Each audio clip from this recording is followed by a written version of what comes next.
Godsdienstgeeseienskappe deel 2. Hier is die tweede deel van hierdie video-reeks. In die eerste een het ons bespreek die volgende eienskappe.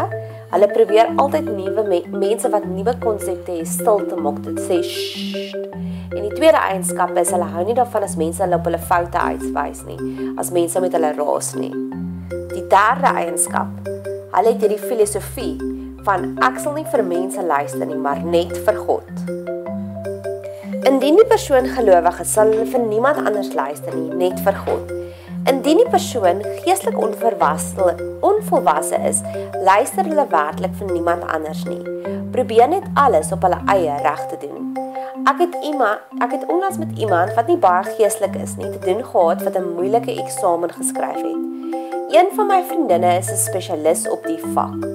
Ek het aangebied dat indien hy vashak met sy eksamen, kan hy haar kontak vir raad en advies. En hy het sonder om eers daaraan te dink gesê, dit sal nie nodig wees nie, ek weet wat ek doen. God het ons gemaak met die tweede grootste gebod, wees lief vir mekaar. Ek glo een van die beste geskenke wat God vir ons gee, is ons gemeenskap met mekaar, ons mede-boeties en sissies in die geloof, dat ons by mekaar kan leer, dat ons kan huil op mekaar se skouers. Maar die vyand se grootste strategie is om ons in eensaamheid te kry, in isolasie, sodat ons vulnerable en alleen voel. Daar is hierdie storie van die Benjamin Franklin effek.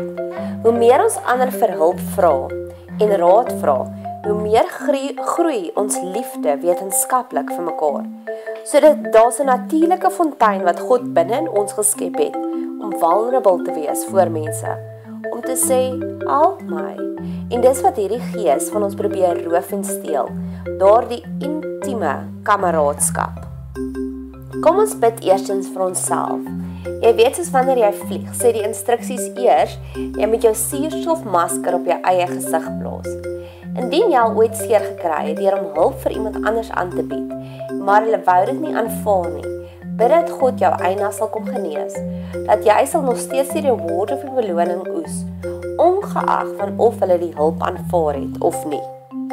En tweedens, kom ons bid dat God hulle sal verander, soos die man wie sy 4 vriende omgedraai het op 'n stretcher na Jesus toe, dat hy of sy ook so die hulp sal aanvaar, dat soos Apollos die hulp aanvaar het en gegroei en verbeter het toe Aquila en Priscilla dit aangebied het, dat hulle dit ook sal ervaar. Ons bid ook, gee vir hulle 'n teachable heart, van Spreuke 12 vers 1. Whoso loveth instruction, loveth knowledge, but he hateth reproof is brutish. Bid ook verder dat soos die liedjie van Paul McCarthy, that we will all stand together. Win or lose, sink or swim, one thing is certain, we'll never give in. Side by side, hand in hand, we all stand together. Die vierde eienskap is hulle sal meer die foute raak sien en almal rondom hulle. Hulle het 'n kritiese gees. Ek was eendag by iemand wat al die foute raak gesien het in al die geestelike leiers. Hulle sien net die vrotkolle raak en dan skryf hulle die persoon totaal en al af. Hulle fokus eerder op die foute.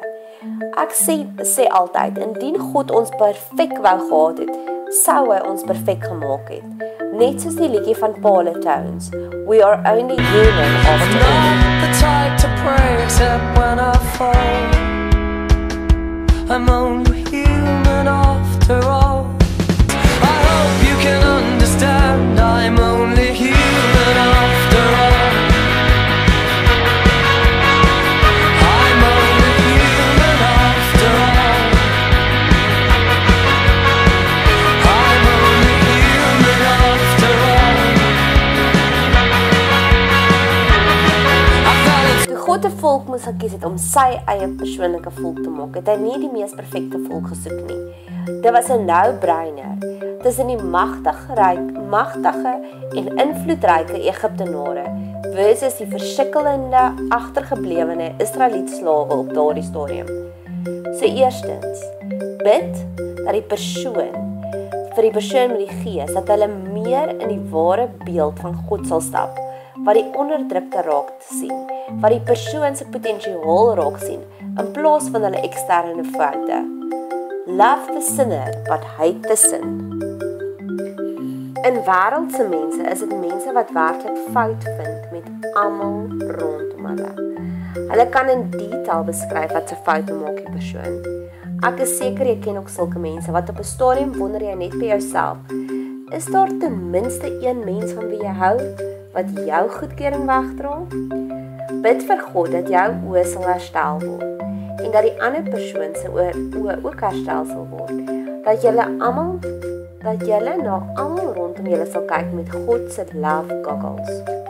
En indien die persoon jou laat fokus het op ander mense se foute, se tekortkominge, in plaas daarvan om die godly seeds of sparks of godliness raak te sien in mense, bid dat God dit sal kom herstel, dat jy sal return to innocence. Ons is hier om opbouende woorde van bemoediging met mekaar te spreek. En dis soveel makliker as ons die komplimente kan uitdeel en die veroordeling te volle kan surrender aan God. So bid dat God dit vir jou ook sal makliker maak om die opbouende woorde met die mense rondom jou te kan praat. Nommer 5, die 5de eienskap is, hulle het uitermate skuldgevoelens. Dit is eintlik die eerste geopende deurtjie wat die intraplekkie is vir die gees om in te kom. Hulle voel net nooit goed genoeg nie. Hulle voel, hulle is nie waardig om God se genade te ontvang nie. Hulle voel, God werk op tick lists. Daar is hierdie grappie van die man wat dokter toe gaan.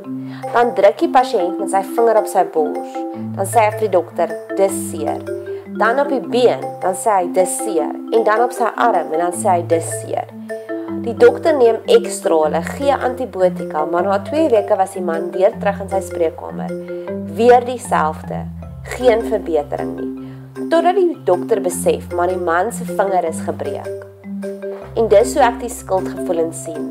Dis die wortel van die probleem, die gebreekte vinger. Jesus het hierdie gesprek waar hy soveel radikale emosionele genesing doen vir die vrou met 'n overload van skuldgevoelens. Ek praat nou van die Samaritaanse vrou by die put. En dis die gesprek wat ek nou vir jou en vir my bid, as ook vir die persoon met die godsdienstige gees. Mag Jesus diep in hulle hartjies en in ons hartjies die gesprek hê van alle gesprekke, sodat ons one time ten volle genesing kan kry van al ons skuldgevoelens, soos die liedjie van Appel, lei my na die water, dat ons daardie ten volle strome van genesing sal kry, dat die fontein van aanvaarding vanuit ons vloei. Johannes 4 vers 14, maar elkeen wat drink van die water wat ek hom sal gee, sal in ewigheid nooit dors kry nie.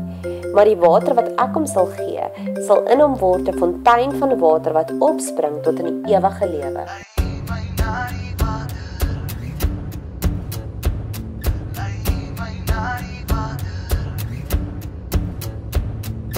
Lei my na die water,